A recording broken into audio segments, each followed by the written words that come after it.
noite, bem-vindo ao Três Pontos. O setor da saúde, no Dia Mundial que hoje é assinalado, centrou atenções. Um pacto para esta área, defendido pelo Ministro da Saúde, ou os dados do Instituto Nacional de Estatística, que revelam que nos últimos 10 anos o Serviço Nacional de Saúde perdeu camas e os privados ganharam. São temas para o Três Pontos, hoje com Marco António Costa, Vice-Presidente do Partido Social Democrata, e Carlos Martins, Presidente do Conselho de Administração do Hospital de Santa Maria. Muito boa noite, bem-vindos. Vou começar por si, pelo nosso convidado, Dr. Carlos Martins. Hoje assinalou-se o Dia Mundial da Saúde, é Presidente do Conselho de Administração de uma das maiores unidades de saúde do país. Pergunto-lhe qual é o diagnóstico que faz do setor. Em boa verdade, vivemos 3, 4 anos dificílimos. O país, mas também o Serviço Nacional de Saúde e instituições, como o caso do Centro Hospitalar Lisboa Norte, que tem o Hospital Santa Maria.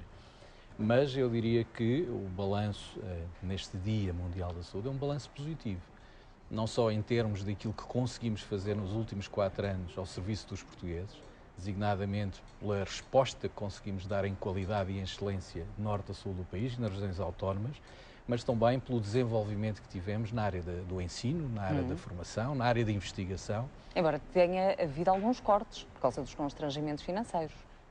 Eu diria que tivemos que modelar a nossa capacidade financeira das instituições do país àquilo que eram as necessidades da oferta em termos de serviços de saúde. Há uma estratégia muito interessante que eu costumo referir várias vezes, que é a estratégia do Hemocuba, é fazer mais, melhor e com menos. E isto não significa fazer com menos dinheiro, porque se fizermos mais com o mesmo euro e melhor com o mesmo euro, isto é, fazermos mais e melhor, estamos a fazer com menos dinheiro, estamos a criar poupanças. Por exemplo, no caso da instituição que tenho a honra e o privilégio de presidir, eu direi que conseguimos nos últimos 3, 4 anos, de facto, crescer, mas com menos orçamento e, portanto, conseguimos ter um crescimento em termos de qualidade por um conjunto de poupanças que conseguimos também alcançar mas também houve menos procura, nomeadamente nas urgências. Tivemos menos procura. Ao contrário dos privados, que aumentaram, não é? Houve um aumento na procura das urgências, o setor público não. Repare, temos também que aqui distinguir o que é que consideramos privados. No nosso caso, por exemplo, não podemos esquecer que o Beatriz Ângelo é uma parceria público-privada e teve impacto, é um facto na nossa produção, na nossa atividade, como mais recentemente o Vila Franca de Xira. Sim. E, portanto, tivemos um conjunto também de modulações dentro do Sistema Nacional de Saúde que originaram quebras de produção, de atividade. Mas isso fez com que tivéssemos também uma reformulação das nossas linhas de produção, uma maior aposta no ensino, na formação, na investigação. Nos últimos 2 anos, por exemplo, duplicamos o nosso investimento em inovação, em tratamentos inovadores aos portugueses. Quando se fala de situações de incapacidade, e hoje ouvimos várias vezes referir que esta perda de camas parece que aconteceram ontem, mas eu recordo que esta situação da reorganização do Serviço Nacional de Saúde e do próprio Sistema Nacional de Saúde começou há 10, 15 anos atrás, ultrapassou 4 governos e vários ministros, e portanto não é uma situação nova, e portanto as camas que neste momento temos a menos têm como contraponto um crescimento do setor privado e do setor social que constituíram com o pilar público, esses 2 pilares, o privado e o social, uma capacidade de resposta diferente. Os nossos indicadores em termos internacionais continuam a granjear admiração e credibilidade em termos das organizações internacionais. Continuamos a ser um país respeitado pela sua capacidade técnica e científica. Nunca ganhamos tantos prémios individuais e coletivos em matéria de investigação na área da saúde como nos últimos 5, 6 anos. E, portanto, há um conjunto de indicadores que contrariam algumas teses menos, eu diria, menos realistas e mais pessimistas. E Marco António Costa, e como é que se responde, por exemplo, à queixa dos utentes ou às queixas, por exemplo, que são também feitas por parte de sindicatos, nomeadamente até da enfermagem, que dizem que as condições se degradaram nos últimos anos?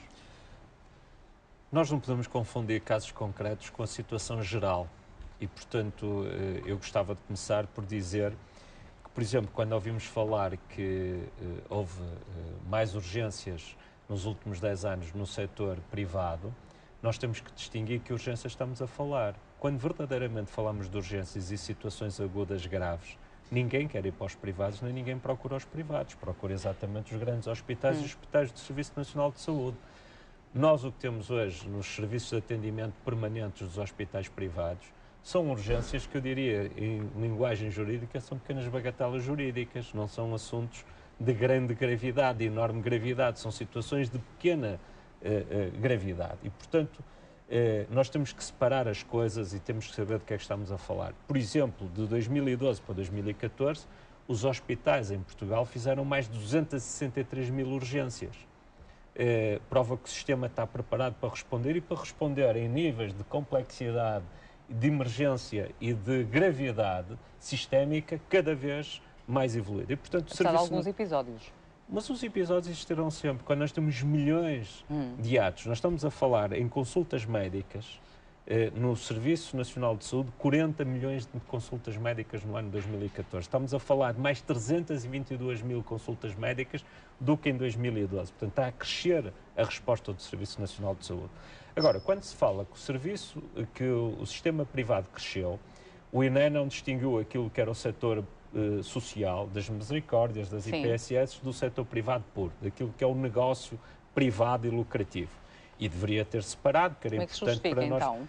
Eu julgo que são técnicas estatísticas que fazem esta separação, mas isto não é explicado e, portanto, induzem em erro quem ouve estas explicações. Em segundo lugar, é preciso não esquecer uma outra coisa. O setor público também tem contratado ao setor privado muitos serviços, os SIGICs, as intervenções cirúrgicas programadas para que se diminua a existência de tempos de espera, são contratadas com o privado, mas quem paga é o Serviço Nacional de Saúde.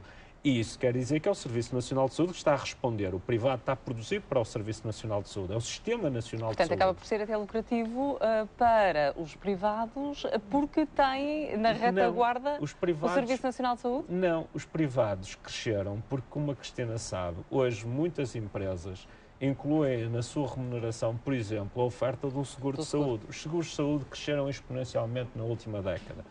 E passou a ser habitual muitas empresas terem esse complemento de remuneratório. E muitas das seguradoras hoje são proprietárias ou são coproprietárias destes hospitais do serviço do sistema privado de saúde. Mas deixe-me dizer outra coisa que é importante. Por exemplo, o INE não disse algo que é muito relevante. Durante anos, ainda hoje nós dizemos isso, apontou-se um grave lapso do sistema do Serviço Nacional de Saúde, que era ter pessoas em cuidados paliativos ou cuidados continuados ao lado de camas de pessoas que estavam em cuidados agudos. E que não se justificava as primeiras estarem misturadas com as segundas e, por outro lado, o tipo de tratamento é muito diferenciado e os custos são muito diferenciados. Ao longo dos anos, o Estado fez um esforço para fazer esta separação. Eu posso lhe dizer, por exemplo, que neste momento nós temos em Portugal 28.594 camas no Serviço Nacional de Saúde, dos quais 21.434 são de agudos e 7.160 camas são de cuidados continuados e integrados.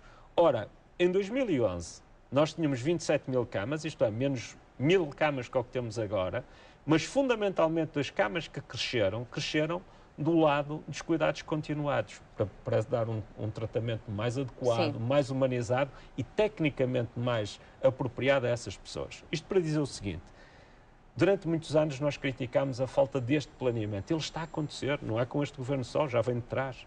Tem na última década tem sido feita esta separação e este planeamento. Portanto, não houve uma degradação do Serviço Nacional de Saúde nestes últimos 10 anos? Há uma melhoria da qualidade do serviço prestado, há uma diferenciação e há erros estatísticos, na minha ótica, na forma como foi apresentado pelo INE estes dados. Sim. Aliás, gostava de dizer, e digo isto com alguma preocupação política, que começa a ser um bocadinho curioso estes erros sistémicos do INE. Revisão de previsões e revisões de previsões em meio ponto percentual, já aconteceu no desemprego para cima e para baixo em dois momentos distintos, revisão em 2012 da recessão em 0,7%. Há um problema com o Instituto Nacional de Estatística? Não sei. Sei que é gerador de preocupação, porque o INE tem que ser um referencial de confiança. E não está a ser? Eu fico preocupado porque... Não está a ser uma entidade independente? Não é um problema de independência, é de fiabilidade. Uma coisa é independência, outra coisa é fiabilidade. Eu não tenho dúvidas da independência do INE, gostava era que os dados que comunica fossem fiáveis e fossem perceptíveis e as pessoas compreendessem com Isso já foi comunicado ao INE? Nós não temos que comunicar, o INE é uma instituição Mas já foram suscitadas dúvidas relativamente a essa falta de fiabilidade? Já foi ao Parlamento prestar esclarecimentos porque é que ainda não vai, há muitos meses, teve que rever em mais de meio ponto percentual em baixa os números do desemprego que tinha comunicado relativamente ao ano anterior. E, portanto, e agora acabou por rever também os dados do desemprego deste ano, em mais de meio ponto percentual para cima. Há uma espécie de tendência desfavorável ao Governo, é isso? Não. Disse-lhe que num caso o INE fez uma revisão em baixa, no outro caso fez uma revisão em alta. Portanto, num momento reveu para baixo os números de desemprego, no outro momento reveu para alta, em momentos diferentes. Veio dizer que a recessão em 2012 tinha tido outro valor que não aquele que haviam comunicado. Em 2012, passado 3 anos, veio dizer que afinal havia ali um problema. Mas o que é certo é que também as previsões de várias instituições, inclusive de Bruxelas, também têm oscilado, não é? São coisas diferentes. Uma coisa é previsões, outra coisa é dados estatísticos. É verificar a realidade, medi-la e comunicá-la. E é isso que o INE está a fazer mal? Não estou a dizer que está a fazer mal, Cristina, eu sou muito preciso. Perguntou-me se havia aqui uma desconfiança política. Não há. Há uma constatação que o INE, em 3 momentos diferentes, apresentou necessidade de rever os seus dados. Isso levou a que fosse pedida a presença da Presidente do INE no Parlamento há um mês atrás e ela prestou as suas explicações. Aquilo que lhe estou a dizer é que os números que foram apresentados pelo INE relativamente à saúde, que podem induzir os portugueses em erro por falta de precisão do que lá está dito. Quando se fala em camas no Serviço Nacional de Saúde, deveria dizer que há camas dos serviços dos cuidados continuados integrados e camas dos agudos. E devia explicar. Muito bem. Carlos Martins, falando mais no concreto e tendo em conta também as várias queixas que ouvimos por parte dos profissionais de saúde que não têm meios para conseguir dar resposta e inclusive nós sabemos de vários casos de doentes que têm que ficar nas macas porque não existem camas suficientes, em Santa Maria, nesta altura, como é que está a situação? Nós temos uma média anual nos últimos 2 anos de taxa de ocupação de 80%. Isto significa que temos, em média anual, 200 a 300 camas que não são utilizadas. Por isso é que fizemos alguma modulação. Portanto, nós também temos um contributo para esta diminuição de camas. Mas não foi por razões administrativistas ou razões contabilísticas. Uma questão da organização. Questão da organização, da nossa capacidade de resposta à procura existente. E, portanto, não fazia sentido, ou não faz sentido, em termos das boas práticas de gestão, ter 300 camas vagas diariamente. E Santa Maria tem capacidade ter 300 camas vagas significa que temos que ter recursos para essas camas. As camas não estão lá, têm profissionais, têm equipas que estão em função do número de camas. Por um lado, a modulação da nossa capacidade de resposta àquilo que tem sido a procura e, naturalmente, pelos impactos que ainda há pouco aqui referi, alguns deles. O caso da abertura do Beatriz Ângelo, o caso do setor privado que teve um crescimento, eu diria, peculiar nos últimos 5 a 6 anos, mas também por outras razões, por exemplo, por razões de combate à infecção hospitalar. Sim. Nós diminuímos, temos enfermarias que passamos de 4 para 3 camas, passamos de 6 para 5 ou para 4 e, portanto, há modulação até por razões de política de saúde pública ou, no caso concreto, de combate à infecção hospitalar. Mas, para lhe dizer que em caso de necessidade, temos capacidade organizada, por exemplo, temos 2 enfermarias, cerca de 20 camas prontas para situações de contingência. Vida é o caso mais recente da legionela, em que o setor público per si, teve capacidade de resposta em horas e conseguimos manter a nossa capacidade de resposta, no nosso caso, à cidade, à região e ao país, e às regiões autónomas e aos países com quem temos acordos bilaterais, designadamente os africanos de língua oficial portuguesa, e conseguimos dar resposta à Vila Franca de Xira, dar resposta a uma situação de todo imprevisível. Deixe-me perguntar-lhe também, fazer-lhe uma questão que tem sido bastante trazida à colação, que relativamente, devido aos constrangimentos financeiros, teve que haver alguns cortes, nomeadamente ao nível de tratamentos oncológicos. Isso passou-se em Santa Maria? Não conheço nenhum caso desses e deduzo que a existirem tenham sido equívocos ou má prática, porque inclusivamente a área da oncologia é que tem o protocolo mais rígido, mais rigoroso, rígido no sentido do rigor. E, portanto, desconheço, aliás, se olharmos em contraponto, ainda há pouco dizia-lhe que no nosso caso duplicamos o nosso investimento, não consideramos um custo o tratamento de medicamento inovador. ainda antes de ser aprovado, por exemplo, o Governo chegar ao acordo com a empresa para o tratamento de hepatite C, que é um caso único na Europa e um caso, enfim, que é apontado como um bom exemplo de boa prática em termos negociais e em termos de combate a um flagelo, como é o caso de hepatite, nós já tínhamos 82 doentes em tratamento. E, portanto, tínhamos feito um investimento, triplicamos ou quadriplicamos o investimento do tratamento de hepatite C através de inovação.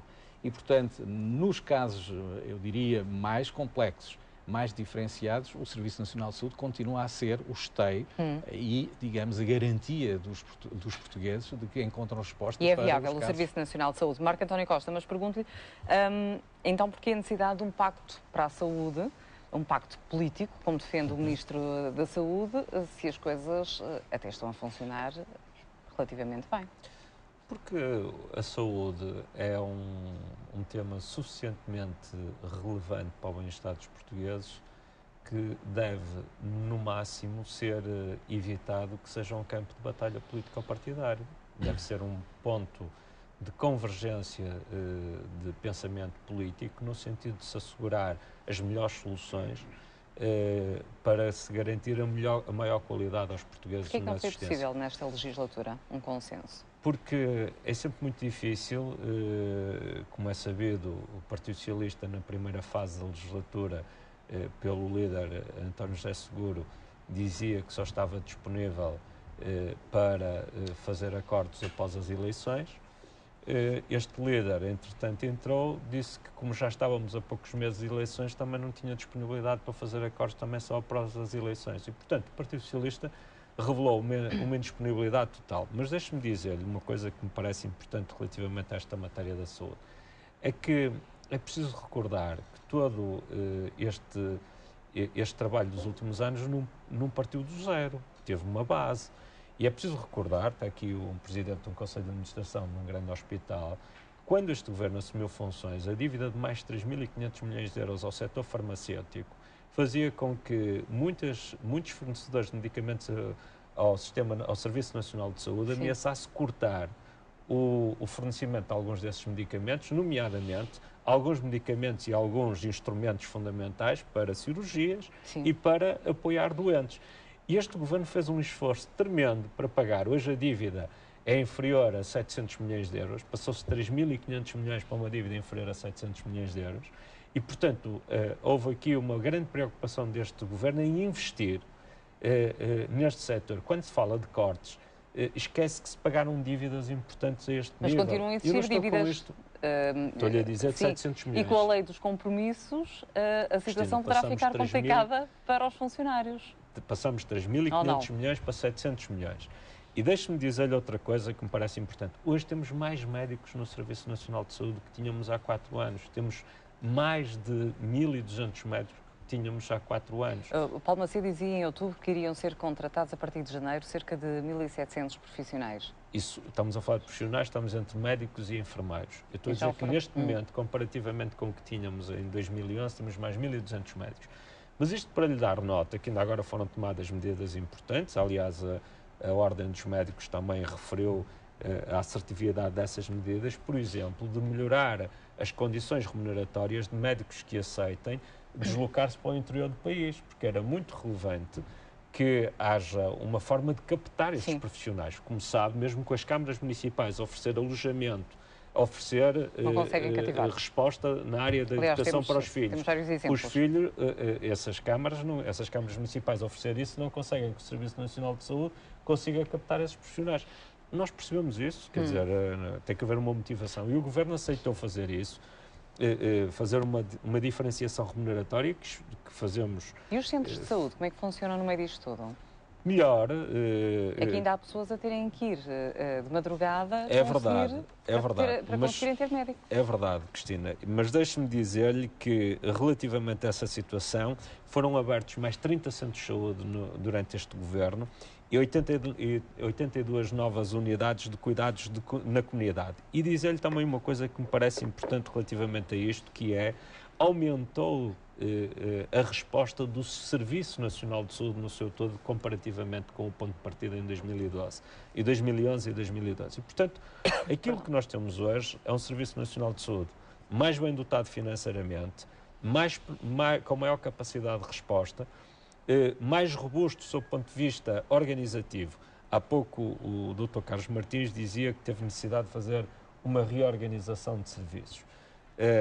Eu julgo que isto foi transversal a quase toda a administração pública.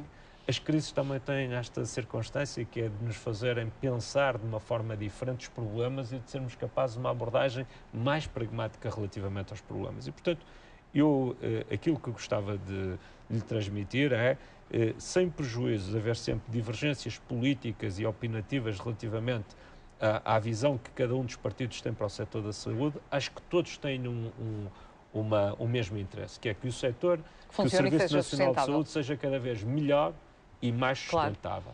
E para isso é que é preciso haver estes consensos, para que se saiba como é que se vai pagar o serviço, o que é que vamos colocar como prioritário no Serviço Nacional de Saúde e quais grandes opções.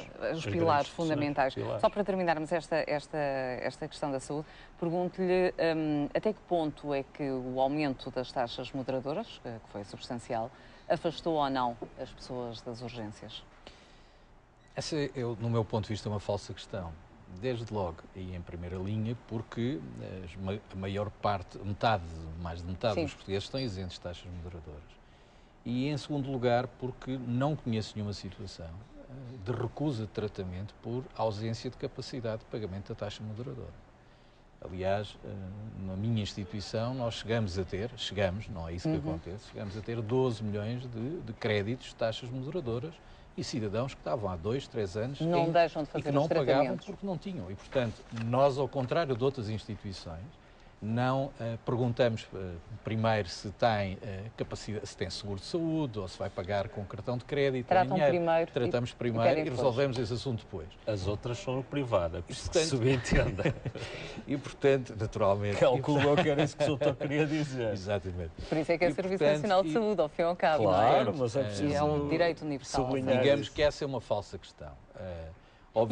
Obviamente que se me perguntar se as pessoas, porque são cumpridoras, porque pagam as suas taxas moderadoras, se moderaram também o seu acesso às urgências e a determinados atos, acredito que sim, convictamente. Eu penso que notamos mais essa situação e o Governo também teve uma ação importante, eu diria determinante até, se olharmos depois, abstraindo-me agora do facto de ser Presidente do maior centro hospitalar universitário do país, se olhar para o resto do país, a questão dos medicamentos. E sim, houve um momento no início, há 2, 3 anos atrás, houve um momento em que naturalmente todos nós percepcionamos que havia dificuldade de uma camada da população em ter acesso a medicamentos. Daí um conjunto de medidas que também foram tomadas. Mas essa é outra questão, por exemplo, que não há recusa de fármacos, por exemplo, nas instituições públicas. Nós temos, só para lhe dar uma ideia, nós temos 400 cidadãos por dia que levantam medicamento gracioso na farmácia do Hospital de Santa Maria. Só mais uma questão, só para terminarmos, relativamente àquela lei dos compromissos, tendo em conta as dívidas existentes. Poderá ou não haver suspensão dos ordenados dos funcionários havendo dívidas? Eu quero lhe dizer que, enfim, vivo intensamente a minha função e estou no setor da saúde já há vários anos e já tive o privilégio de servir o país noutras funções. E de vez em quando apanho surpresas matinais. E apanhei uma grande surpresa com algumas notícias sobre essa matéria. Porque a lei dos compromissos não é nova, a lei dos compromissos existe. Tivemos que funcionar com uma lei que obviamente não é desejável, nenhum gestor público deseja, nem seguramente nenhum membro do Governo desejaria ter esta lei para trabalhar com ela, mas não é uma novidade, a lei existe e, portanto, houve uma clarificação. E, portanto, se já conseguimos, eu diria, trabalhar em situação mais difícil, por exemplo, no nosso caso, com 300 milhões de dívidas a fornecedores, em falência técnica, claramente, com os tais problemas de um conjunto de fornecedores a dizer que também não tinham mais capacidade. Portanto, não vai haver suspensões de pagamentos? Não, naturalmente que não. Estavam em falência técnica há uns anos atrás. Neste momento nós saímos. A falência técnica, aliás, há uma declaração pública minha há 2 anos a dizer exatamente isso. Dar-lhe só uma nota de que, se tal fosse o caso, naturalmente, se tivesse existido mais cortes, a lei dos compromissos tivesse sido reforçada no sentido de um maior rigor ou de algumas alterações significativas com impacto na gestão de recursos humanos, nós não estaríamos num procedimento de contratação de mais 60 médicos, 60 novos médicos, 150 enfermeiros e cerca de 100 assistentes operacionais, porque obviamente seria de todo impossível. Marco António Costa, estamos sensivelmente a 1 minuto do fim do programa, isto passa a correr. Pergunto-lhe como é que reage ao facto de Bruxelas poderem vir a investigar eventuais ajudas ilegais do Estado à banca. Com muita serenidade, porque não existe nenhuma ajuda ilegal, existe o cumprimento daquilo que são os regulamentos europeus relativamente ao deferimento do tratamento fiscal de créditos fiscais que decorrem da própria lei, e não é só para a banca, é para todas as empresas. Aliás, a lei portuguesa, comparativamente com a espanhola, com a italiana, é muito mais exigente e salvaguarda muito mais o interesse público do que as outras leis dos outros países. E, portanto, é com tranquilidade. Eu julgo que é natural que de vez em quando apareçam umas notícias relativamente a estes temas, mas nós estamos sempre preparados para dar estas explicações tranquilizadoras. Marco António Costa, Carlos Martins, muito obrigada por terem estado no programa. O 3 Pontos regressa amanhã com Hélder Silva e Rui Moreira. Boa noite, obrigada pela atenção.